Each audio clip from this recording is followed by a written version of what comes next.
Good evening, my friends, and welcome back to the Watch Wendigo channel. Tonight, we are going to talk about the Natrix family of knives from Kershaw. We're going to go through each one, talk about the general specs, and what I did or didn't like about them. I have kind of a limited amount of time with each of these. I carried this guy for a little under a week. I carried this guy for just over a week, and I think I carried this a day. It was just too small. It's a 3.5 finger grip for me, and that is an automatic pass. I don't like knives that are that small. If I can't get my whole hand on it, I'm just not interested. So let's start with the XL. The XL is 8 3/4 inches long with a 3 3/4 inch blade length. The materials for this knife is a D2 blade with a copper handle. The weight, as advertised by Blade HQ, and I say that because when I put this on my scale, it overloaded it and wouldn't read. But the weight is 8.6 ounces. All of these knives are utilizing a flat grind, which is fine. There's nothing wrong with that. I believe that's actually probably the most common grind. Let me see here. The blade thickness is about 1/8 of an inch thick, or in millimeters, it came out to 3.47 millimeters. This guy cost me right around 70 bucks. I don't remember the exact price, but it was about a $70 knife. The action on this guy is okay. I'm not even going to give it a 5 out of 10. For those of you that are new to my rating scale, 5 is average. It's what I expect from a knife running on bearings, which these are all running on bearings.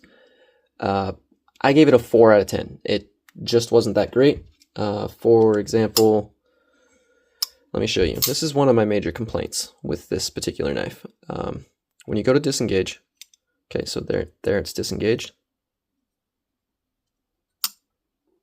See what I mean? And especially if you just let it go till it hits your thumb.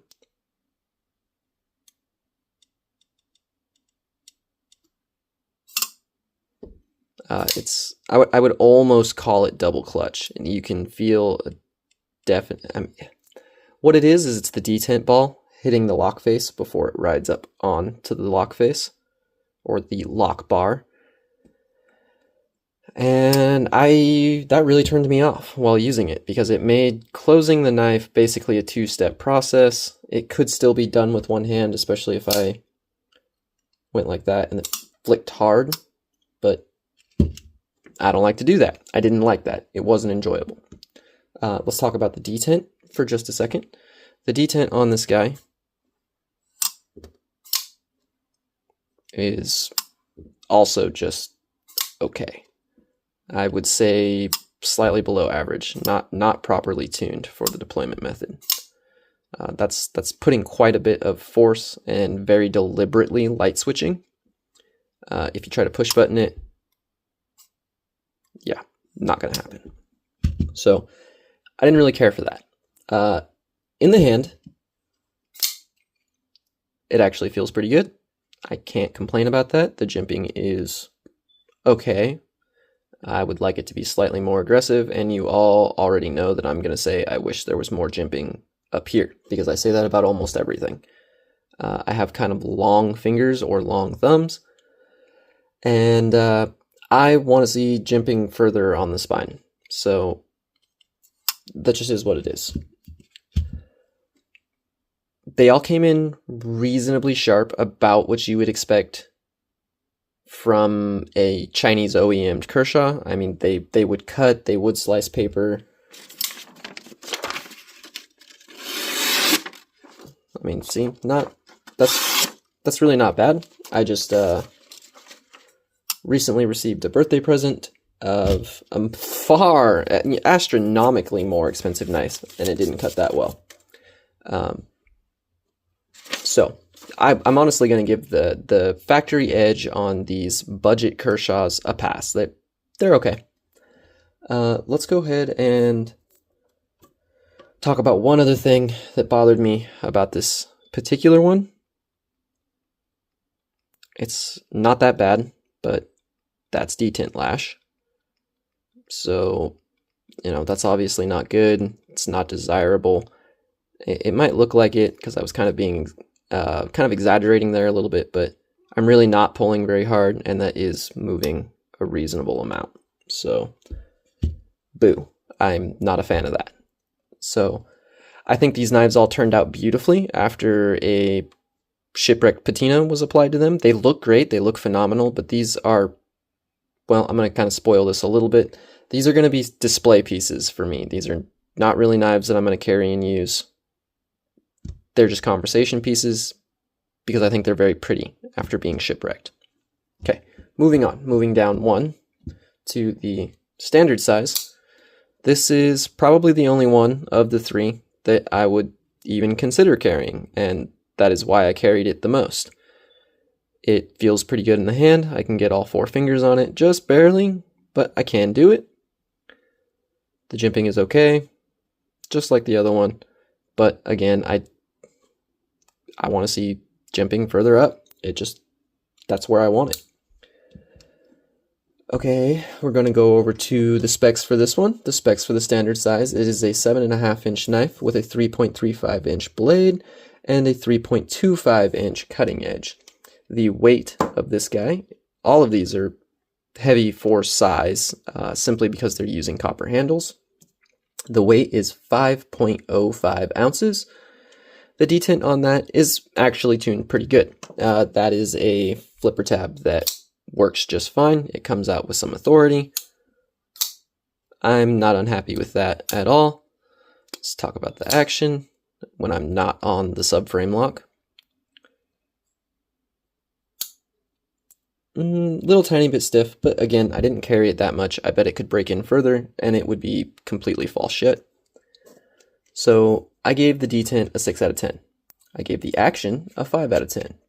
I gave the ergos a 6 out of 10 because this was the only one that felt pretty normal while I was carrying it.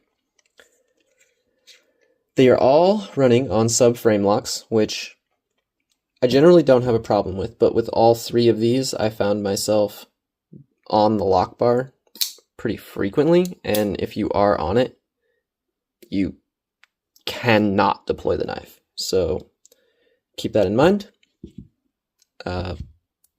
Suboptimal, in my opinion. Come on now. There we go. These are very glossy. They have very fresh clear coat on them, and so I've got them tilted slightly so the light is not doing weird things with my camera's focus. Okay, we are going to go ahead and move down to the Mini. Now, my girlfriend did carry this quite a bit. In fact, it was very difficult for me to get it back from her so that I could do the shipwrecking for a video, which I do think the shipwrecking turned out great. It's the lightest of the 3, obviously. And let's go ahead and go over the specs of it. Mini. All right. So the Mini is 6.5 inches overall. The blade length is 2 3/4. The cutting edge is 2.6 inches. The weight of this guy was 3.43 ounces. So that's pretty light for a knife using copper. The action is pretty good. Actually, probably the best action of the 3. It looks like I gave it a 5 out of 10, but it might be slightly better than the standard. But I have a very hard time staying off of this subframe lock because there just isn't enough space for me. Okay, let's talk about something that really turned me off more than the size when it comes to the Mini. You saw the detent lash on the XL. It's even worse on the Mini. It's actually really bad. That turns me off of that quite a bit. This is my girlfriend's knife. She said it didn't really bother her, that she didn't even notice it when she was using and carrying it. It just kind of goes to show the difference between somebody who's using something as a tool and somebody who is an enthusiast. I noticed that immediately as soon as I started fidgeting and playing with it. I said, oh, hell no. It just is what it is. I didn't like it. It makes, when you go to deploy the knife, so you say, you pull it from your pocket, put your finger on it, and start to preload it, and you can feel that blade move. And I just really didn't like that. Big no for me. Okay, as a whole, the Natrix family. They're a good budget option. They're very aesthetically pleasing. I could not find any information on the HRC range for these knives. It wasn't advertised that I saw. And to be honest, I just didn't really bother to dig because these are all fairly cheap knives. Now, that doesn't mean that they shouldn't be in an optimal HRC range. They definitely should. But let's get real here. What you're paying for is the copper. That's what you're paying for in these knives. There's just not that much room left in the price range to expect excellence. This was the most expensive one of the three at about $100. So I was actually the hardest on this one, or at least I was going to be, but it's the best of the three. It doesn't have detent lash. It doesn't have that weird almost double clutch action thing going on that the XL has. So the standard, in my opinion, is definitely the one to go with, unless you are just doing what I did, which was looking for victims for shipwrecking. I just wanted to get some practice because I'm going to be shipwrecking some more premium knives here soon. Say that a whole bunch of times fast. It's not that easy. So let's go over the prices. This one was about $100. The Mini was about $52. This guy was about $70 or $80. That doesn't make sense to me. This guy has a lot more copper, and copper is probably the most expensive part of the construction. So I have no idea why that particular one is cheaper than the standard size. As a whole, you know, they're not absolutely terrible. I would say forget it. I would say as a budget option, they're acceptable, especially if you're going to do something like this. Make them pretty, make them your own. They make a good conversation piece, but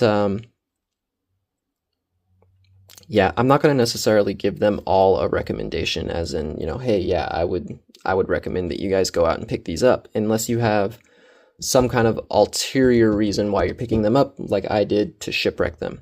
This is the only one that I will give a W. I'd say this guy's pretty good. If you want to pick this up and you intend to use it, have it in your pocket, it's good to go. It's got my seal of approval. This one is okay. The slight detent lash and the weird stoppage as the blade is coming down was slightly off-putting, but in use, I didn't really notice it that much. They all had good edges on them. So it just kind of is what it is. These are all pretty cheap. They've got expensive handle material, or kind of expensive handle material. And I didn't really pick them up to replace any of my knives or to become potential daily drivers for me. They are just something that I wanted to practice shipwrecking on so that I didn't do a poor job on a more expensive knife, because I have a couple of more expensive knives that I'm planning to do here soon. And I wanted to practice these 3 different techniques of shipwrecking before I, before I did it to something much more expensive. So the standard is a win. The XL is meh. I would personally hard pass on the Mini unless, you know, these things don't bother you that much. For a lot of people that are using them as a tool, it's not going to bother them that much. And even before I shipwrecked them, in the week that I was carrying these two, they started to develop their own patina that still looked pretty cool. It looked cool. It looked decent. So that's going to be all, my friends. This guy's a W. This guy's okay. This guy, no, probably not. Not unless you like small knives and you're okay with getting one that potentially has a pretty significant amount of detent lash. That's going to be all, my friends. That's all for this evening. Thank you for giving me your time. Please like and subscribe if you are enjoying any of the content that I'm making here. Wendigo, signing off.